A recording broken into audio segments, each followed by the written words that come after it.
Hello traders, welcome to trade with Shankha. আজ 5ই ফেব্রুয়ারি। আমাদের কালকের প্ল্যান কি ছিল? আমরা বলেছিলাম মার্কেট কি করতে পারে, মার্কেট এই লেভেল থেকে একটা বাইং আসতে পারে।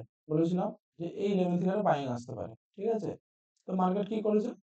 মার্কেট ফার্স্ট আওয়ারেই এই লেভেলটা ব্রেক করে দিয়েছে, দেন এটা রেজিস্ট্যান্স বানিয়ে দিয়েছে।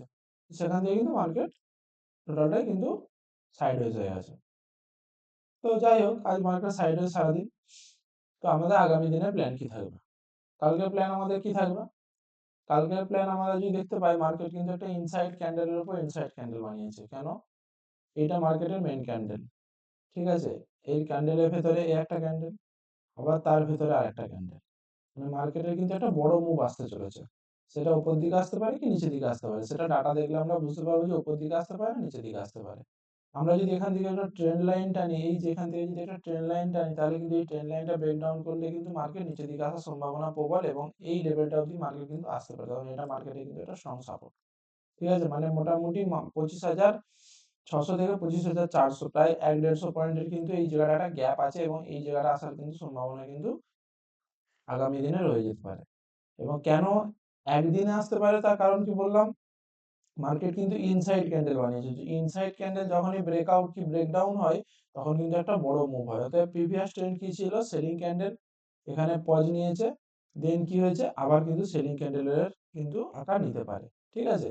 তো সচরাচর কি হয়, যখন কোনো ট্রেন্ড চলে, যেমন এইভাবে ট্রেন্ড চলে, দেন এইভাবে পুলব্যাক চলে, দেন কিন্তু কন্টিনিউয়েশন করে। তো সেম জিনিস সেলিং চলে, এখানে হচ্ছে কনসলিডেশন করে, দেন আবার সেলিং চলে, ঠিক আছে?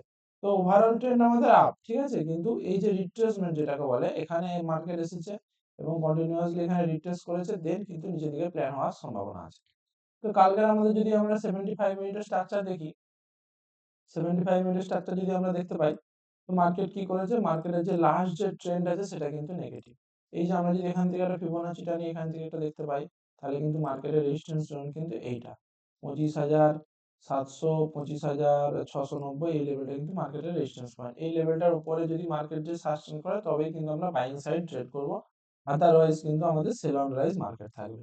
এবং আমাদের এটাও মাথায় রাখতে হবে, এই যে এখান থেকে একটা সাপোর্ট যাচ্ছে, এই লেভেলটা যদি ব্রেকডাউন করে, তাহলে কিন্তু আমরা যে কোনো রিটেস্ট প্ল্যান করে কিন্তু আমরা ডাউন সাইডের জন্য বড় মুভের জন্য প্ল্যান করতে পারি আগামী দিনে, ঠিক আছে?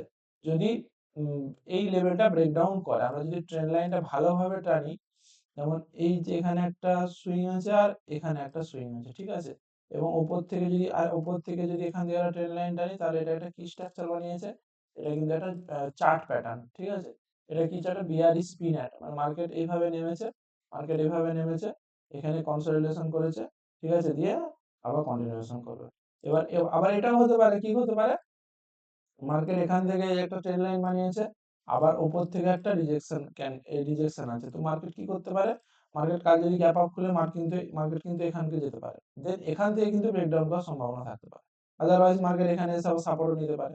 অতএব এই যে কনসলিডেশনটা যত বেশি হবে, এই কনসলিডেশনটা যত বেশি হবে, তত কিন্তু এই যে নিচের মুভমেন্টটা কিন্তু এত বড় একটা মুভমেন্ট আসার সম্ভাবনা থাকতে পারে, ঠিক আছে? তো কাল আমাদের প্ল্যান কি থাকলো? একটু যদি এর উপরে ক্লোজিং প্রাইস এর উপরে থাকে, তাহলে মার্কেট উপরের দিকে যাওয়ার সম্ভাবনা থাকবে, এবং এটা হচ্ছে ফার্স্ট রেজিস্ট্যান্স থাকবে। আর যদি নিচের সাইডে যদি এই লেভেলটা ব্রেক করে দেয়, তাহলে কিন্তু আমাদের নিচের সাইডের প্ল্যান থাকবে, সিম্পল প্ল্যান। এবং আমরা যদি ডাটা দেখি, ডাটা কি বলছে? ক্লায়েন্ট হচ্ছে আজকে হালকা লং পজিশন গেছে, ডিআই কি হয়েছে? পজিশন তাদের কেটেছে, এফআই পজিশন তাদের অল্প স্বল্প কেটেছে, আর প্রো কিন্তু আজকে তাদের 5% ডাউন আছে। ও প্রো কিন্তু আগে একদিন কিন্তু কিনতে শুরু করেছিল, কিন্তু প্রো কিন্তু আবার তাদের পজিশন থেকে 5% কেটে দিয়েছে, অতএব প্রো কিন্তু 25 এসে দাঁড়িয়ে গেছে। অতএব মার্কেট এই লেভেল থেকে কিন্তু মার্কেট যদি ব্রেকডাউন করে, তাহলে কিন্তু এটা কিন্তু একটা ট্র্যাপ ব্রেকডাউন হতে পারে, ঠিক আছে? মার্কেট কিন্তু এখান থেকে কিন্তু আবার উপরের দিকে একটা হ্যামার ক্যান্ডেল হিসাবে কিন্তু মার্কেট উপরের দিকে যাওয়ার সম্ভাবনা থাকবে, ঠিক আছে, আগামী দিনে। তার কারণ প্রো এর কিন্তু পজিশন হালকা, এখান থেকে যদি মার্কেট ব্রেকডাউন করে, প্রো কিন্তু এই জায়গায় কিন্তু তাদের লং পজিশন কিন্তু ক্যারি করে নিয়ে যাবে, ঠিক আছে? তো এর সাথে যদি আমরা পিসিআর ডাটা দেখি, পিসিআর কি বলছে? 0.65, 0.65 সচরাচর কি ডাটা হয়? 0.65 হচ্ছে মার্কেটের পক্ষে হচ্ছে, কি বলবো, রিভার্সাল জোন। 0.6, 0.5 এটা বলে রিভার্সাল জোন। অর্থাৎ মার্কেট কিন্তু কালকে যদি ডাইরেক্ট যদি গ্যাপ ডাউন করে, গ্যাপ ডাউন কি যদি এই লেভেলটা ব্রেক করে দেয়, তাহলে কিন্তু একটা প্যানিক সিচুয়েশন হবে এবং এখান থেকে কিন্তু একটা রিভার্সাল হওয়ার সম্ভাবনা থাকে। ঠিক আছে? ধন্যবাদ আজকের মতো। আবার আগামী দিনের মতো প্ল্যান করব। ধন্যবাদ। চ্যানেলটা ভালো লাগলে একটা সাবস্ক্রাইব করে দিও। ভিডিওটা ভালো লাগলে একটা লাইক করো।